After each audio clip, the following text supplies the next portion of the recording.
We're the Martells, and our daughter Emily has type 1 diabetes. And this is our story.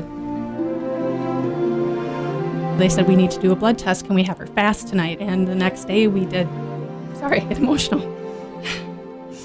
We did the blood test and they said, it's not the news that we wanted to hear, and we have a bed waiting for her at the hospital. And she spent 3 days learning how to be a diabetic and training us as parents. So that's where it all began. People don't really realize, they think it's a weight issue. She was 45 pounds at diagnosis, and she had just finished up 2nd grade. She can't gain weight as she tries. She's barely on the chart. So we got a crash course. 3 days is not nearly enough. And we spent the entire summer going to doctor appointments. We have to worry about what she eats. There's so many things that go into this that people just don't, and you can't look at them as bad people. You just got to kind of shrug your shoulder and say, oh, there's another person that doesn't understand. The point of when she got the pump, she was taking an average of 8 injections a day because she had to have one every single time she ate. Having the pump has been a godsend. She's going to have to live with it until someone comes up with a cure. We always do our research before we go anywhere. There's not a whole lot of juice she can drink. They're starting to get better about having sugar-free or diet juice. But on the flip side, I hate to put all those artificial chemicals in her body, so it's kind of a horse piece. There's so many other health risks that come with diabetes, and I hope that something else doesn't hit her. The other thing is she's going to have relationships through her life, and I would hope that this wouldn't affect that.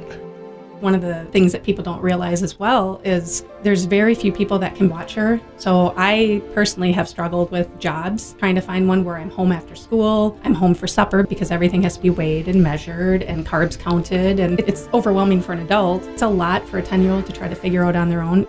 I'm her mom, I'm her advocate, and I'm her voice until she has one herself. Children's Miracle Network has been with us since the beginning. Emily was born at 32 weeks. So she was in the hospital for 23 days in the NICU, and it kind of started from there. They gave us the meal tickets and vouchers, because as a parent you never think to eat or to go to the bank or anything like that. And fast forward 8 years later, and she came down with type 1 diabetes literally one weekend, and in the hospital, once again, they were there with the meal vouchers, and a year later they were there to help us pay for her camp that she went to, a special camp for diabetic children, to be around kids just like her. So they've been with us from day one.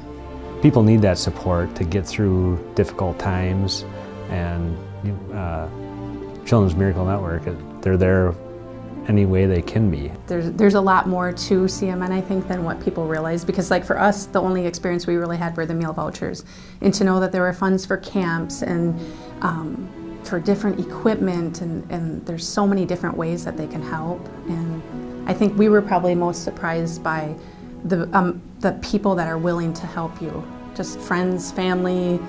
There's so many corporate sponsors that are out there, and they really get into it, especially like the radio group with the radiothon. That was very cool. They got pretty fired up. It was a lot of fun to be with those guys.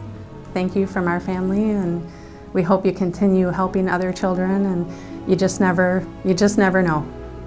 My favorite line is, if you've got your health, you've got everything. And if you don't, it's nice to have people that have your back.